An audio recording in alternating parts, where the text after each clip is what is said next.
There are men who walk through marble halls with dust in their souls, and there are others, barefoot, unknown, but rich beyond measure. Wealth is not the metal you carry, but the silence you can sit in. It's not the wine you pour, but the thirst you no longer feel. To own less but lack nothing, this is wealth. They sold you a lie. That more means better. That hunger is the price of power.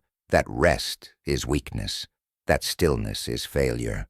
But the Stoics knew, to desire nothing is to own the world. What do you call a man who wakes without dread, who fears no loss, who can look death in the eye and not blink?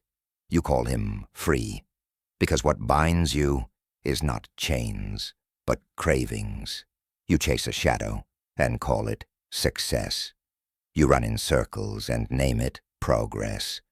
You burn your peace to light a fire no one asked for, and when you finally arrive, you're too tired to stay. You see, the rich man is not the one who fills his hands, but the one who empties his heart. The man who can be still while the world screams for more.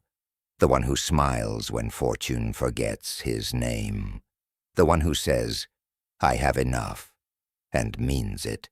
They called him poor because his clothes were plain, his home modest, his speech quiet. But they never saw his soul. They never saw the empire he ruled within, because real wealth is order, inner alignment. When your thoughts are not at war with your actions, when your values do not tremble in front of a crowd. Most men are slaves, not to kings, but to appetites. Their hunger eats them before any enemy does. You build palaces, but your mind remains in ruins. You wear gold, but your peace is bankrupt. What do you own if you cannot walk away from it? What have you gained if it costs you yourself? Seneca once wrote, "It is not the man who has little, but the man who wants more, who is poor." So we begin again. Strip it all away. The titles, the trophies, the noise. What remains? Who are you when the crowd stops clapping? When the stage goes dark? When your name fades from their mouths? Are you still enough? Because the Stoics taught us, there is no richness greater than self-command. No treasure more enduring than a soul unshaken. You become rich when your joy is not borrowed, when your peace does not need permission, when your value is not listed on someone else's scale. Richness is simplicity, to eat with gratitude, to sleep without fear, to wake without dread, to live without masks, and still the world will not understand. They'll ask, why aren't you chasing more? Why don't you upgrade? Why aren't you running? And you will smile, not in arrogance, but in quiet knowing, because you are not empty, because you have seen what the chase leads to, because you have touched something they are still reaching for.